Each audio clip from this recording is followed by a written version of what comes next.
নমস্কার বন্ধু, আমি সন্দীপ বাগ। আপনারা দেখছেন Sandip Bag for you YouTube channel. আজ জাভাস্ক্রিপ্টের 27 নম্বর ক্লাস। আজকের ক্লাসে শিখবেন ইফ এলস ইফ স্টেটমেন্ট সম্পর্কে।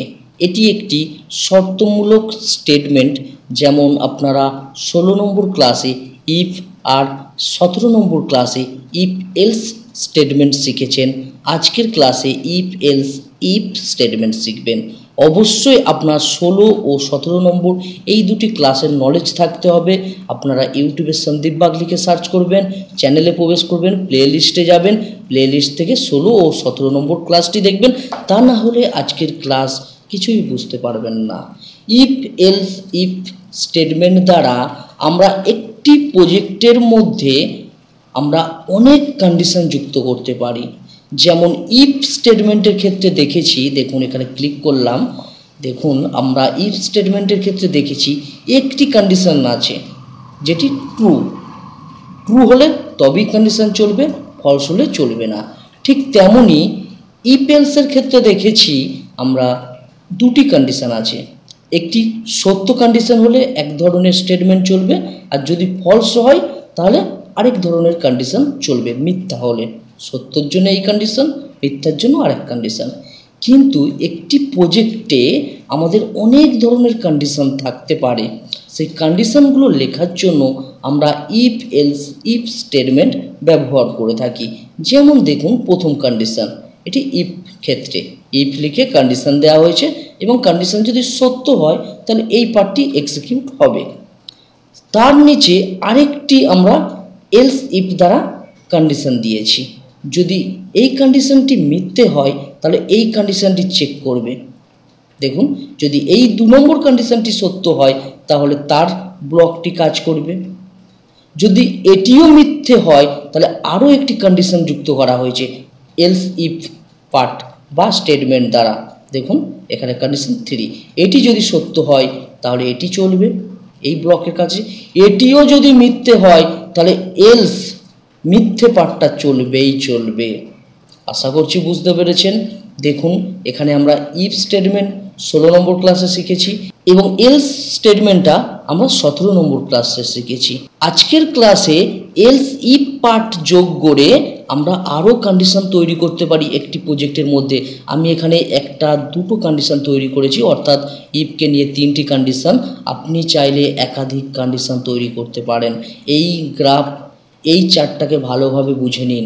স্টার্ট শুরু, কন্ডিশন 1 যদি সত্য হয় তাহলে এই দিকে স্টেটমেন্টটি প্রিন্ট হবে, এই দিক দিয়ে শো, এখানে স্টেটমেন্ট প্রিন্ট হবে আমাদের ব্রাউজারে। যদি কন্ডিশন মিথ্যে হয় তাহলে নিচের কন্ডিশনটি চেক করবে। যদি 2 নম্বর কন্ডিশনটি সত্য হয় তাহলে নিচের কন্ডিশনগুলো আর চেক করবে না, সেক্ষেত্রে এই স্টেটমেন্টটি প্রিন্ট হয়ে যাবে সত্যের স্টেটমেন্ট, আর নিচে আমাদের দেখাবে ব্রাউজারে।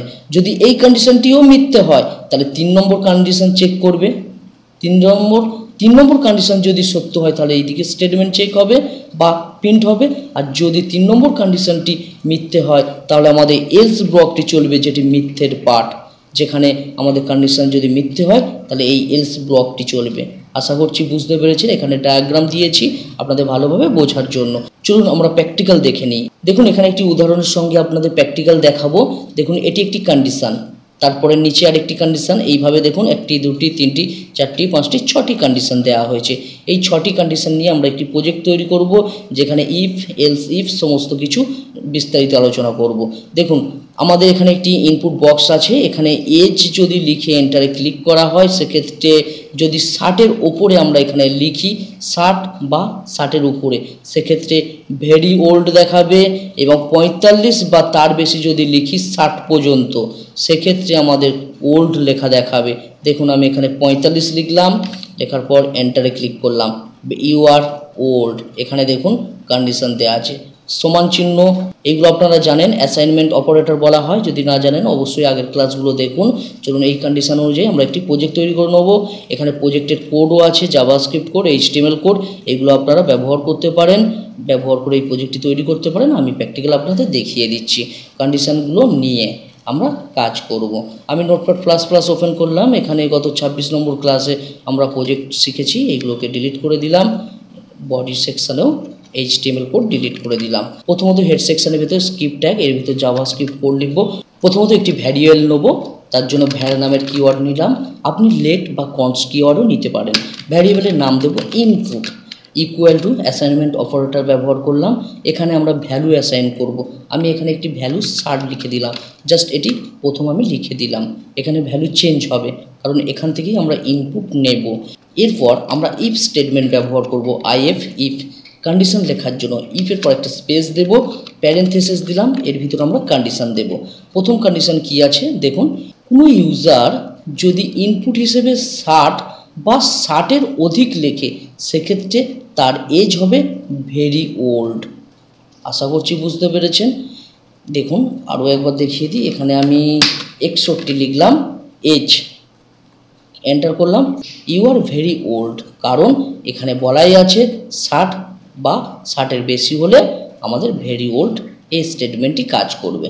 চলুন আমরা এখানে নোটপ্যাড প্লাস প্লাসে দিয়ে দিই। এখানে ইনপুট এই ভ্যারিয়েবলের নামটিকে কপি করব, কারণ এখানেই আমাদের ইউজারদের ভ্যালু বা এজটা স্টোর হবে। এখানে জাস্ট পেস্ট করে দিলাম। এখন গ্রেটার দ্যান দিলাম, গ্রেটার দ্যান আরেকটি ইকুয়াল টু সাইন বা অ্যাসাইনমেন্ট অপারেটর ব্যবহার করলাম। এখানে দিলাম 60 বা 60-এর বেশি হলে আমাদের কি শো করবে। আমরা এবার ব্লক লিখব, কার্লি ব্র্যাকেট শুরু শেষ করলাম। দেখুন এখানে দিয়ে দেব অ্যালার্ট মেসেজ দ্বারা, ALERT alert, parenthesis double quote, you are very old age. আমি এই ওয়ার্ডটি নিয়ে ব্যবহার করছি, আপনারা আপনাদের মতো ওয়ার্ড লিখবেন। তাহলে আমরা একটি কন্ডিশন তৈরি করে নিলাম। এখন আমরা আরও কিছু কন্ডিশন তৈরি করব। তার জন্য আমরা এলস ইফ পার্টটিকে বা স্টেটমেন্টটিকে ব্যবহার করব।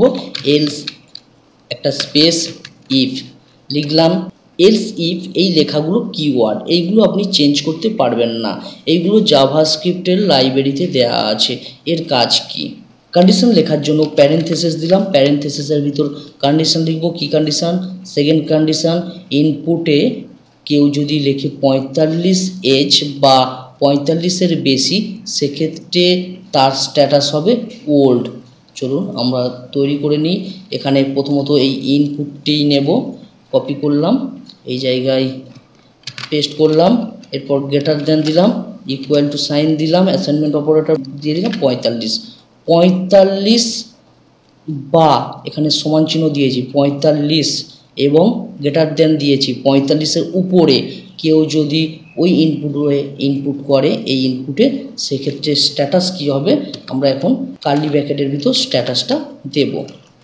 স্ট্যাটাস এখানে অ্যালার্ট দেখানোর জন্য অ্যালার্ট মেথড ব্যবহার করছি। এরপর আমরা ডবল কোট যেহেতু স্ট্রিং পাস করছি লিখব ইউ আর ওল্ড। নেক্সট আমরা পুনরায় আরেকটি কন্ডিশন লেখার জন্য এলস ইফ লিখতে হবে, তাই এটিকেই জাস্ট আমি কপি করে দিলাম, কপি করে পেস্ট করলাম। নেক্সট কন্ডিশন কি আছে? নেক্সট কন্ডিশন আছে 30 বা 30-এর উপরে কেউ যদি ইনপুট করে সেক্ষেত্রে ভেরি ইয়ং হবে। চলুন আমরা এখানে লিখে দেব। নেক্সট এটি তৈরি করলাম, এখানে দেব 30।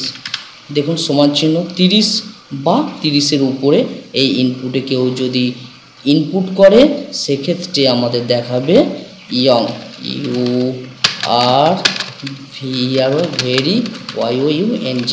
আমি লেখাগুলো এই রকমভাবে লিখছি, আপনারা অন্য কোনো ওয়ার্ড ব্যবহার করতে পারেন। চলুন নেক্সট আরও কন্ডিশন আছে তৈরি করব, তাই এলস ইফ পার্টটিকেই কপি করে নিলাম, বারবার লিখলাম না, জাস্ট পেস্ট করলাম। নেক্সট কন্ডিশন কি আছে? 18 বা 18-এর উপরে হবে ইয়াং। চলুন 18, এখানে এই পার্টটি এখানে 18 লিখে দিলাম, 18 বা 18-এর উপরে ইউ আর ভেরি ইয়াং হবে না, young, you are young. Next আরও কন্ডিশন তৈরি করব, জাস্ট কপি। এইভাবে আপনি একাধিক কন্ডিশন তৈরি করতে পারেন যত খুশি আপনার মনের মতন, কারণ একটি প্রজেক্ট যখন তৈরি করা হয় বা সফটওয়্যার তৈরি করা হয় সেখানে একাধিক কন্ডিশন থাকে। নেক্সট কন্ডিশন কি আছে? 10 বা তার উপরে যদি কেউ এজ লেখে সেক্ষেত্রে সে হবে চাইল্ড, শো করবে চাইল্ড। এখানে 10 লিখলাম, 10 বা 10-এর উপরে, এখানে ইউ আর CHILD চাইল্ড। দেখুন নেক্সট আরও একটি কন্ডিশন আছে, চলুন দেখে নিই। এখানে 4 বা 4-এর উপরে যদি কেউ এজ লেখে, এখানে দেখুন 4 লিখলাম, এন্টারে ক্লিক করলাম, ইউ আর বেবি এই লেখাটি দেখাবে। তার জন্য আরও একটি কন্ডিশন তৈরি করতে হবে।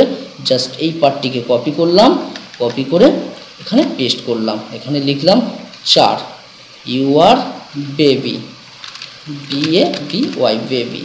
দেখুন এরপর আরেকটি পার্ট তৈরি করতে হবে, এলস পার্ট। যদি কেউ ভুল লেখে সেক্ষেত্রে ইউজার যাতে বুঝতে পারে যে সে ভুল লিখেছে, তার জন্য আমরা এলস পার্টটি তৈরি করব। আপনারা শিখেছেন 17 নম্বর ক্লাসে ELSE, এলস লিখলাম, এরপর ব্লক তৈরি করব, কার্লি ব্র্যাকেট শুরু শেষ করলাম, এর ভিতর পুনরায় আমরা লিখব ALERT অ্যালার্ট মেথড এবং স্ট্রিং পাস করব, ডবল কোট, আপনি সিঙ্গেল কোটও ব্যবহার করতে পারেন। এইগুলোই আমি ডবল কোট ব্যবহার করেছি, আপনি চাইলে সিঙ্গেল কোটও ব্যবহার করতে পারেন। এক্ষেত্রে আমি লিখে দেব please enter valid age, just এটি শো করবে। এখন সেভ করলাম এই ফাইলটিকে, ব্রাউজারে ওপেন করব, জাস্ট ইন্ডেক্স রাইট ক্লিক করলাম, ওপেন উইথ, আমরা গুগল ক্রোমে ওপেন করে নিলাম। দেখুন ইউ আর ভেরি ওল্ড দেখাচ্ছে, কারণ এখানে দেখুন আমাদের ইনপুটে আছে 60, এই ইনপুটে 60 লেখা হয়েছে, তার কারণে আমাদের এই পার্টটি চলছে। দেখুন এখানে আমি লিখে দিলাম 40, সেভ করলাম, ব্রাউজার ওপেন, একটু রিফ্রেশ করলাম। দেখুন ইউ আর ভেরি ইয়ং দেখাচ্ছে, তার কারণ আমাদের 40 লেখার ফলে এই পার্টটি মিথ্যা হয়ে গিয়েছে। এর ফলে আমাদের এই পার্টটি চেক করলো, এই পার্টটি চেক করে দেখা হলো যে এখানে 45-এর উপরে লিখতে হবে বা 45 বা 45-এর উপরে থাকতে হবে, তবেই এই পার্টটি চলবে বা সত্যি হবে। সেক্ষেত্রে এটিও মিথ্যে হয়ে গিয়েছে, যেহেতু এখানে 40 আছে। তারপরে নিচের পার্টটিকে চেক করলো, নিচের পার্টটিতে দেখলো হ্যাঁ ঠিক আছে 30 বা তার বেশি, এবং কত পর্যন্ত 45 পর্যন্ত। যেহেতু আমরা 40 এখানে লিখেছি, তাহলে এই পার্টটি সত্যি হয়ে গেছে, তাই তো, তাই এই পার্টটি রান হয়েছে। এইভাবে চেক করতে থাকবে, যদি আমরা ইনভ্যালিড দিই, এর মধ্যে কোনোটাই সত্যি না হয়, তাহলে এই পার্টটি চলবে। যেমন এখানে ইনপুট হিসেবে আমি 4 লিখলাম, সেভ করলাম, ব্রাউজার ওপেন, রিফ্রেশ করলাম, দেখুন লেখা আছে ইউ আর বেবি। এই সমস্ত কন্ডিশানগুলো চেক করে দেখলো মিথ্যা হয়েছে, এই সমস্ত কন্ডিশান, একমাত্র এটি সত্য হলো, যেহেতু 4 ও 4-এর উপরে হলে এই পার্টটি চলবে।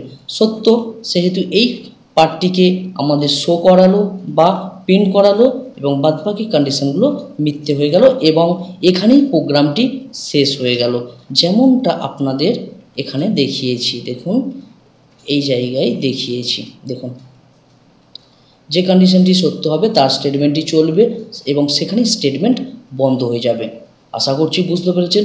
চলুন এখানে আমরা এই প্রজেক্টটিকে আমরা যেমন ইনপুট করছি ভিতর থেকে, আমরা বাইরে থেকে কিভাবে ইনপুট করব, যেমন এখানে ইনপুট বাইরে থেকে নিচ্ছি ইনপুট বক্সের মাধ্যমে, সেটি একটু দেখে নিই। খুব সহজ জিনিস, আপনারা আগের ক্লাসগুলো যদি দেখে থাকেন তাহলে জানবেন। চলুন এখানে আমি একটি ইনপুট বক্স তৈরি করে নিই, বা ইনপুট ট্যাগ, ইনপুট টাইপ দিলাম, টাইপ ইকুয়াল টু, টাইপে দেব টেক্সট, আর এখানে প্লেস হোল্ডার দেব বোঝার জন্য, equal to double quote, place holder, enter your age, enter your age. এরপরে আইডি নেব টার্গেট করার জন্য, জাভাস্ক্রিপ্টে আইডি দিলাম এজ, এরপর শেষ করে দিলাম, এবং বাটন নেব একটি, BUTTON, আপনি ইনপুট ট্যাগও ব্যবহার করতে পারেন। এন্টার লিখলাম এখানে, আর চলুন এখন সেভ করে নিই, ব্রাউজার ওপেন, এবং এখানে রিফ্রেশ করলাম। দেখুন আমাদের দেখা যাচ্ছে এখানে আমরা ভ্যালু লিখব, এজ লিখব, এখানে ক্লিক করব, আমরা আমাদের ফলাফলগুলো দেখতে পাবো। এই ছোট প্রজেক্টটির দ্বারা আপনি অনেক বড় বড় কাজ করতে পারেন। যেমন একটি ওয়েবসাইটে বাচ্চাদের ভিজিট করাতে চাইছেন না, সেক্ষেত্রে ব্লক করে রাখতে পারেন তাদের। একটি নির্দিষ্ট এজের ব্যক্তিদের আপনি সাইন ইন করাতে পারেন, যেমন এখানে এন্টারের জায়গায় আমি সাইন ইন দিয়ে দিলাম, SIGN, সাইন ইন লিখলাম, সেভ করলাম, ব্রাউজার ওপেন, রিফ্রেশ। দেখুন এখানে নির্দিষ্ট এজের ব্যক্তিরা সাইন ইন করতে পারবে এই ওয়েবসাইটে। নিচে বা নির্দিষ্ট ব্যক্তি ছাড়া কেউ এখানে সাইন ইন করতে পারবে না। এইভাবেও আপনারা তৈরি করতে পারেন। চলুন আমরা এখানে এই ইনপুটে যখন কেউ ভ্যালু লিখবে তখন আমাদের এই কোডটি যাতে কাজ করে তার জন্য আমরা এই কোডটিকে আমরা একটি ফাংশনের মধ্যে রাখবো। তাই ফাংশন নামে কিওয়ার্ড নিলাম, FUNCTION ফাংশন। ফাংশনে একটি নাম দিলাম, প্যারেন্থেসিস কার্লি ব্র্যাকেট শুরু করলাম, এবং এই কার্লি ব্র্যাকেট যে শুরু করলাম একদম কোডের শেষে কার্লি ব্র্যাকেট শেষ করে দিলাম, মানে সমস্ত কোডটিকে একটি ফাংশনের ভিতরে রাখলাম। এখন এই ভ্যারিয়েবল যে আমরা ভিতর থেকে ইনপুট নিচ্ছিলাম তার ভিত্তিতেই আমাদের কাজটা হচ্ছে বা কোড রান হচ্ছে। সেক্ষেত্রে এখানে থেকে আমরা ইনপুট নেব না, আমরা নেব এই ইনপুট বক্স থেকে, তাই এই ইনপুট বক্সটিকে টার্গেট করব এই আইডি দ্বারা। চলুন আমরা এখানে জাস্ট এটিকে তুলে দিলাম, দিয়ে document DOCUMENT document dot get element, E বড় হাতের element ELEMENT element by B বড় হাতের, আইডির আই বড় হাতের, ডি ছোট হাতের, যেমনটা লিখছি তেমন লিখবেন। এরপর আমরা এখানে আইডিকে টার্গেট করব, তাই আইডির নাম কি আছে এজ, এই এজটা এখানে লিখে দিলাম। আপনারা আপনাদের যে আইডি দেবেন সেই আইডি অনুযায়ী লিখবেন। ডট VALUE, যেহেতু ভ্যালু নেব আমরা বা ইনপুট হিসেবে ভ্যালু নেব তাই মেম্বার অপারেটর ডট ভ্যালু লিখলাম। এরপর আমাদের বাটনে ক্লিক করলে তবেই কাজ হবে, তাই এই ফাংশনের নামটিকে কপি করে বাটনে অন ক্লিক ইভেন্টের সাথে যুক্ত করে দেব। এই বাটন ট্যাগ এখানে আমরা লিখলাম on CLICK, on click equal to double quote, এর ভিতরে পেস্ট করে দিলাম। কাজ কমপ্লিট, সেভ করলাম। এখন রিফ্রেশ, দেখুন এখানে 40 লিখলাম, সাইন ইনে ক্লিক করলাম, you are very young, just আমি এই লেখা নিয়েছি, আপনি আপনার মতো কন্ডিশন তৈরি করবেন। এখানে 50 লিখলাম, sign in you are old, এখানে 19 লিখলাম, sign in you are young. আশা করছি বুঝতে পেরেছেন।